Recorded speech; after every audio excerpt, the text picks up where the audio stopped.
Oi meninas, eu sei que ontem a gente teve o nosso encontro, né? Mas foi um encontro assim bem descontraído, né? Mais informal, né? Na verdade, acho que todos os nossos encontros muito provavelmente vão ser assim. Não vão ter, claro, aquela coisa de aula, né? Mas assim, pra gente conversar, pra gente trocar ideias sobre a leitura e sobre outros assuntos também, como foi ontem. Foi muito bom, muito legal, né? Mas complementando ainda, né, o livro da conformidade, onde eu tinha falado sobre ele no vídeo passado, né, eu queria continuar falando um pouquinho sobre ele, né, falar mais um pouco, né, em mais uns 2 ou 3 vídeos, e depois aí sim a gente eu entrar num vídeo onde eu fale sobre o livro agora, que será o próximo, né, que é o que Jesus via do alto da cruz, do padre Sertilanges. E eu sei que algumas não estão lendo ainda, né? Ainda tem tempo, né? Temos aí um pouquinho mais de um mês para a gente fazer um novo encontro e falar sobre esse livro. Algumas já estão lendo, né? A Rafaela, né? Que é a que senta na frente, né? As outras são lá do fundão, não estão lendo ainda, né? A Rafaela é a que senta, aquela aluna da frente, né? Então, para falar um pouco mais ainda sobre a conformidade, né? Eu trouxe aqui uma reflexãozinha rápida sobre os 3 primeiros capítulos, né? Onde no capítulo 1 ele fala da perfeição do amor de Deus, consiste em unir a nossa vontade à sua santíssima vontade. Né? E ele fala da caridade, que a caridade é o vínculo da perfeição.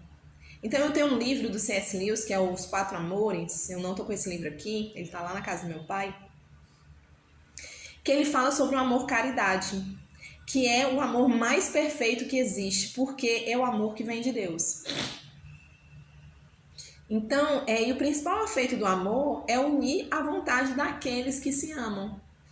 Então, quando estamos em conformidade, a nossa vontade está em conformidade com a vontade de Deus, ela é expressada justamente pelo amor e confiança que temos no Senhor.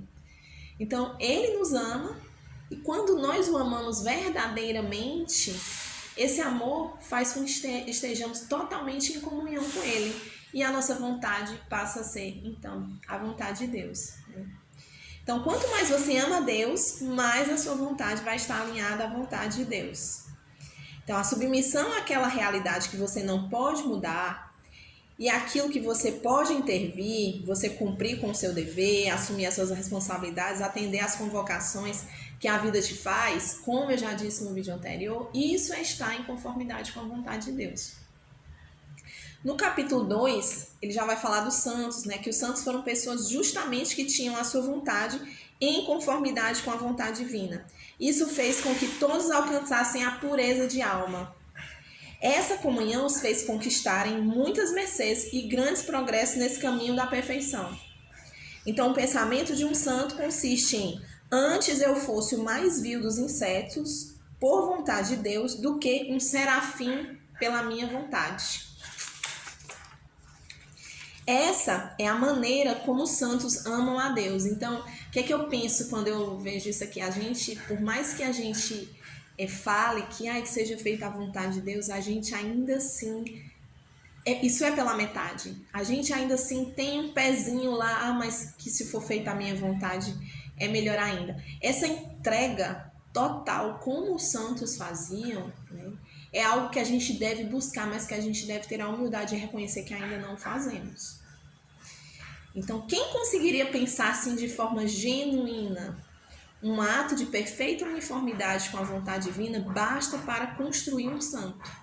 Então, quer dizer, se a nossa vontade realmente genuína for a vontade de Deus, né, estiver em conformidade com a vontade de Deus, isso já basta para que sejamos santos. Então, será realmente que a gente já atingiu esse patamar?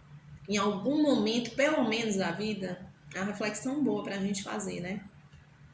E no capítulo 3, né, ele continua falando dos santos, né? Os santos unem-se à vontade divina, mesmo quando essa é desagradável e contra o seu amor próprio.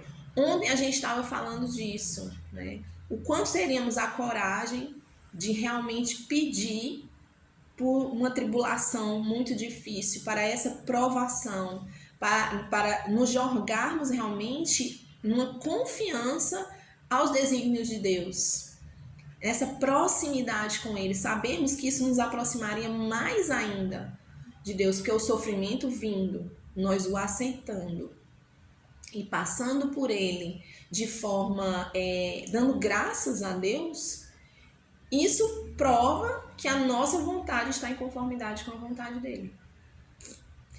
Então, uma ação de graças no tempo de tribulação vale mais que 1000 atos de agradecimento no tempo de prosperidade. Quando sofremos as injustiças, não quer dizer que Deus está de acordo com o pecado. Não está. Ele lança seu olhar sobre a nossa atitude de humilhação, pobreza e mortificação. O que a gente faz com a humilhação, a pobreza e a mortificação? A gente se retrai, a gente se esconde. Às vezes, quando passamos uma grande humilhação devido a um ato de uma outra pessoa que faz com que passemos por uma grande tribulação, por um desagrado, a gente esconde, a gente tem vergonha, a gente não entrega isso a Deus, a gente não oferta essa humilhação, a pobreza e a mortificação a Deus. Será que nós estamos realmente preparados para isso? Para nos despirmos do orgulho, da soberba, da vaidade e nos mostrarmos realmente nesses momentos de humilhação, pobreza e mortificação. Então, não devemos perceber os nossos infortúnios como na mão do acaso ou da malícia dos homens. Tudo quanto acontece é pela vontade de Deus, ainda que seja contrária à nossa. Então, Deus ele não é de acordo com o pecado, mas o nosso livre-arbítrio nos dá permissão para nós vivermos livremente e assim, inclusive, prejudicar outras pessoas. Então, Deus não vai contra isso. Inclusive, Ele sabe de todas as coisas que acontecem. Ele sabe aquilo por qual você vai passar justamente pelo pecado de outras pessoas. Ele não é de acordo com esse pecado. Ele não é de acordo com esses atos que acontecem no mundo, mas nada acontece que não seja pelo seu olhar, que não seja pela sua mão, que não seja pela trajetória que ele definiu para nós. E ele sabe que aquilo, de certa forma, é pedagógico para nós, nos ensina alguma coisa.